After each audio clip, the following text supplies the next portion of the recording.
కొన్ని గొప్ప సినిమాలు హిందీలో రీమేక్ అయినప్పుడు ఎందుకు మీరు డైరెక్ట్ చేయలేదు? అంటే శుభలగ్నం కూడా ఒకటి. శుభలగ్నం వచ్చినప్పుడు నేను అంటే నాకు అప్పుడు డేట్లు కొంచెం టఫ్గా అనిపించినాయి అండి. అంత బిజీగా ఉండేవారు అప్పుడు?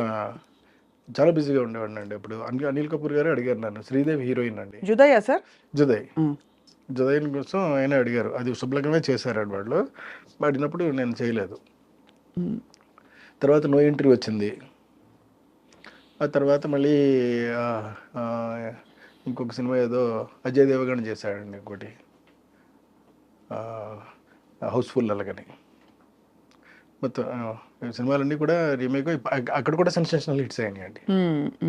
అన్ని హిట్స్, పెద్ద హిట్స్ అండి చాలా సార్. అదే కదా, అందుకే అంత ఆత్మ ఉండే కథలు, అంత ఆత్మ ఉండే సినిమాలు ఒక్కసారిగా కృష్ణారెడ్డి గారు అండ్ ఆ జానర్ ఆఫ్ సినిమాలు మాయమైపోయాయి.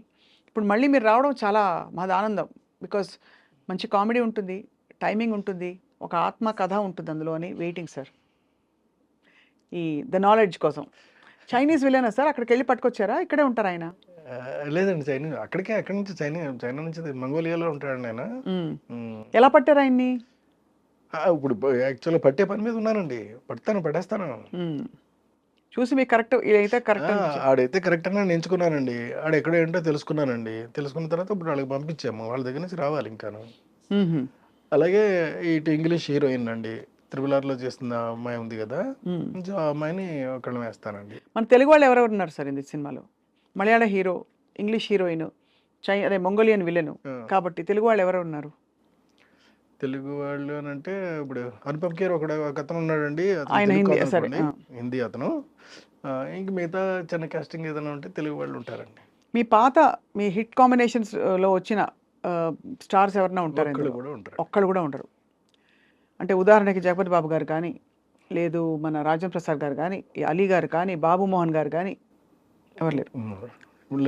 ఒకవేళ హీరోకి మదర్గా ఉంటే ఎవరైనా ఉంటారేమో నాకు ఇంతవరకు నేను ఇంకా ఏమనుకోలేదండి. అనుకుంటే ఇక అప్పుడు చెప్తా. కృష్ణారెడ్డి గారు అంటే clean cinema, professional film making. మీరు అన్నిటికీ మీరు తూచా తప్పకుండా మీరు ఆచరించి పాటించి చూపించారు. మీ సినిమాల్లో స్త్రీల చిత్రీకరణ ఎలా ఉండాలి, ఎక్కడ గీత దాటకూడదని. అత్యంత వివాదాస్పదంగా తయారైంది వాళ్ళ చిత్ర పరిశ్రమ. మలయాళంలో మీటూ క్యాంపెయిన్, లైంగిక వేధింపులు అనే అలిగేషన్స్ రావడంతో పెద్ద పెద్ద స్టార్ల పేర్లు కూడా వచ్చి రానట్టు వచ్చి వెళ్ళిపోతున్నాయి. మీ కామెంట్ ఏంటి సార్ కృష్ణారెడ్డి గారు? మీకు ఏమనిపిస్తుంది ఈ పరిశ్రమలో ఇక్కడ ఉన్నా నేనని? మీరు క్షమిస్తే నేను ఒక విషయం చెప్తాను. చెప్పండి సార్. న్యూస్ పేపర్లోను మోహన్ లాల్ వదిలేస్తున్నాడని ఏదో వచ్చిందండి న్యూస్. ఆ హెడ్డింగ్ చదివేసి వదిలేస్తానని తప్ప లోతుకి వెళ్ళను. నేను అస్సలు పట్టించుకోనండి. నాకు ఇదంతా కాదు కావాల్సింది. నేను మీకు ఇందాక చెప్పానే, ఒక క్యారెక్టర్ నేను అనుకున్నప్పుడు ఆ క్యారెక్టర్కి అనువైనటువంటి వ్యక్తి ప్రపంచంలో ఎక్కడున్నా వెతికేస్తానండి నేను. ప్రపంచంలో అది ఎవరైనా పర్లేదు, నాట్ ఓన్లీ ఇన్ ఇండియా అండి, ఎవరైనా పర్వాలేదండి, వెతికేసేసి ఆడనే తీసుకొచ్చి పెట్టి చేస్తానండి. అది ఓకే సార్. అది ఇది సినిమాలు నేను చేయవలసింది అది, నేను చేయవలసింది అది, తగిందది, చేయబోయేది అదండి. అంతే తప్ప అక్కడ రాజకీయాలు ఓకే సార్. ఇది స్త్రీల రక్షణ గురించి మాట్లాడతాం. Because you stand for women కాబట్టి నేను అన్ని పట్టించుకోనండి. ఇదేమీ నాకు సంబంధం లేదు. కానీ వాస్తవం ఉందా సార్ అందులో? ఏమో ఈ వేధింపులలో లేకపోతే ఈ అలిగేషన్స్ ఏవైతే ఒక జస్టిస్ కమిషన్ రిపోర్ట్ నేను ఎలా చెప్పగలుగుతానండి? నేనేమి చెప్పలేనండి ఆ విషయంలో. నేను వాటిని జోలికి వెళ్ళను, వాటిని పట్టించుకోను, వాటిని తెలుసుకోను. నాకు ఆ ఇంట్రెస్ట్ లేదండి. అంతే. నాకల్లా ఒకటే, నా క్యారెక్టర్గా అనువైనటువంటి వ్యక్తి ఉంటే తీసి సినిమా తీసేయడమే. ఓకే, ఇలా చెప్పండి సార్. మీ సెట్లో డిసిప్లిన్ ఉండేలాగా మీరు ఎలా పాటించుకుంటూ లాక్కొచ్చారు అన్ని సినిమాలకి? మీ సెట్స్లో వివాదాలు ఇటువంటివి రాకుండా మీ యూనిట్లో హీరోలు, హీరోయిన్లు, క్యారెక్టర్ ఆర్టిస్టులు సాధారణంగా ఏంటంటే మన క్యారెక్టర్ తెలిసిన తర్వాత అండి ఎవరైనప్పటికీ కూడా అలాగే ఉంటారు, అలాగే ప్రవర్తిస్తారు అక్కడ అంటారు. అంటే ఇప్పుడు ఆహ్వానంలో రమ్యకృష్ణ గారు చేశారు, పెద్దవాడు బాహుబలిలో కూడా చేశారు. అప్పుడు రమ్యకృష్ణ గారు చేసినప్పుడు ఎంత అందంగా చూసుకునేవాడంటే, ఆవిడ లాస్ట్ డే షూటింగ్ అయిపోయి కంప్లీట్ అయి వెళ్ళిపోతున్నప్పుడు అండి, పట్టుబట్టలు పెట్టి వెండి పళ్ళులో అందులో పెట్టండి, దానిపైన ఒక 10,000 రూపాయలు డబ్బులు పెట్టి, కుంకుమ పెట్టి, ఆవిడకి బొట్టు పెట్టి మరీ పంపించామండి. ఆవిడ ఏడ్చేశారండి పట్టుకొని. ఆ సన్నివేశం నాకు ఇప్పటికీ కూడా గుర్తుంది. Great sir.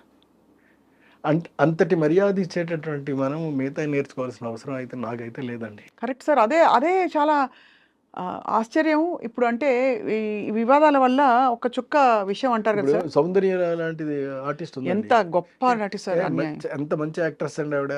ఆవిడ ఒక సినిమాలో చేయనన్నానని తనంతట తానే ఫోన్ చేసి మళ్ళీ నా సినిమాలో యాక్ట్ చేసింది బాబు మోహన్ పక్కనే అని అంటే మీరు ఆలోచించండి కరెక్ట్ సార్. అంటే హౌ ఆర్ మెయింటైనింగ్. మనం మెయింటెనెన్స్ చేసే విధానాన్ని బట్టి ఇదంతా ఆధారపడి ఉంటుందండి. అవును సార్. వీడు ఆ గొడవల్లోకి వెళ్ళడం, వీడికి ఇవన్నీ అనవసరం. అతని పద్ధతి ఏదో అతనిది, అతను ఇదిలో అతను ఉంటాడు అంతే. దానికి వాళ్ళు నచ్చితే వస్తారండి. ఒకవేళ నచ్చలేదు మానేస్తారు, మళ్ళీ నచ్చింది మళ్ళీ వస్తారు. అంతే కదా. అస్సలు ఏమీ ఇబ్బంది లేదండి, ఇబ్బంది లేదు. దేనికి సమస్య లేదు. ఇప్పుడు ఈ మలయాళ హీరో ఎవరో చెప్పరా సార్ మాకు? ఎస్టాబ్లిష్డ్ హీరో అని చెప్పారు. అంటే ఒక ఎస్టాబ్లిష్డ్ హీరో అండి, మలయాళ పేరు సిజ్జు విల్సన్ అలాగేనండి అతని పేరు. అతన్ని పట్టుకొని వస్తారండి. సో అతనితో మాట్లాడాలి. ఇంకా మాట్లాడాలండి, ఇంకా మాట్లాడాలి. నేను వేసుకున్నాను అంతే, మీ లెక్కలు అంతే, లెక్కలు తప్పకుండా అది. సో అయితే సార్ ఇప్పుడున్న పరిస్థితుల్లో మరి ఈ సినిమా మా బహుభాషల్లో తీస్తారా, ఒక తెలుగులోనే ఉంటుందా? లేదండి, బహుభాషల్లో చేస్తారండి. ఇంగ్లీష్లో చేస్తాను, మలయాళంలో చేస్తాను, హిందీలో చేస్తాను, ఇంకెలా ఏ భాషలో వీలైతే ఆ భాషలలో చేస్తారండి.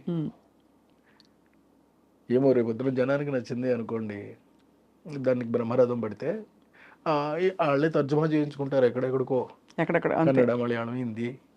ఇవన్నీ కాకుండానండి జపనీస్ లాంగ్వేజ్, చైనీస్ లాంగ్వేజెస్లో కూడా వెళ్ళిపోవచ్చు.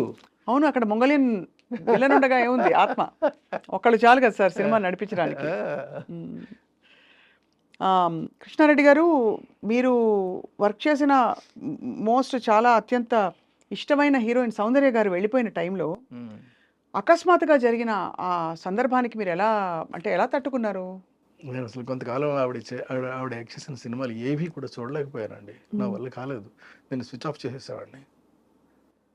ఎంత దారుణం సార్! ఎంత విధి అంటారా, లేకపోతే నాకు అసలు విధి అనే చెప్పాలంతేనండి. ఎంత చక్కని తల్లి సార్. ఎందుకంటే ఆవిడతో పాటు వాళ్ళు అన్నయ్యానండి, ఇద్దరు కలిపి మంటల్లో ఆకుతైపోయి వెళ్ళిపోయారు అని అంటే ఇంకంతకన్నా అబ్బాయి చాలా బాధాకరమైనటువంటి ఇన్సిడెంట్ అండి.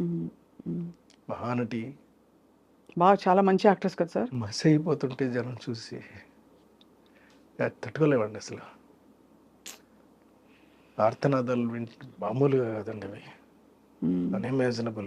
నేనైతే నేను ఊహించుకోలేను కూడానండి ఇలా జరుగుతుంది అలాగనేది, ఊహ కూడా అందదు నాకు. అంటే ఇన్ని అప్స్ అండ్ డౌన్స్, కొన్ని షాకులు, విజయాలు, గ్రేట్ సక్సెస్లు, అవార్డులు, అన్ని ఎత్తుపల్లాలు అన్నీ చూసిన కృష్ణారెడ్డి గారికి జీవితం గురించి ఏమర్థమైంది సార్ మీకు? చాలా అందంగా అర్థమైందండి. చిన్నటి జీవితం ఇది, సుఖంగా, సంతోషంగా, ఆనందంగా ఉండటం ఒక్కటే మనం చేయగలిగిన పని. ఇక మిగతావి ఇవన్నీ కూడా కృష్ణుడు చెప్పినట్టండి భగవద్గీతలో, మిగతావన్నీ కూడా భగవంతుడికి వదిలేయాలి. మనం చేసే పనులు భగవంతుడికి వదిలేయాలండి. నువ్వు ఏం చేస్తావో చేసుకో, నేను చేసేది నేను చేస్తున్నాను, అది కూడా నువ్వు ఇచ్చిన దానివల్లే నేను చేస్తున్నాను, నేను చేయగలుగుతున్నాను.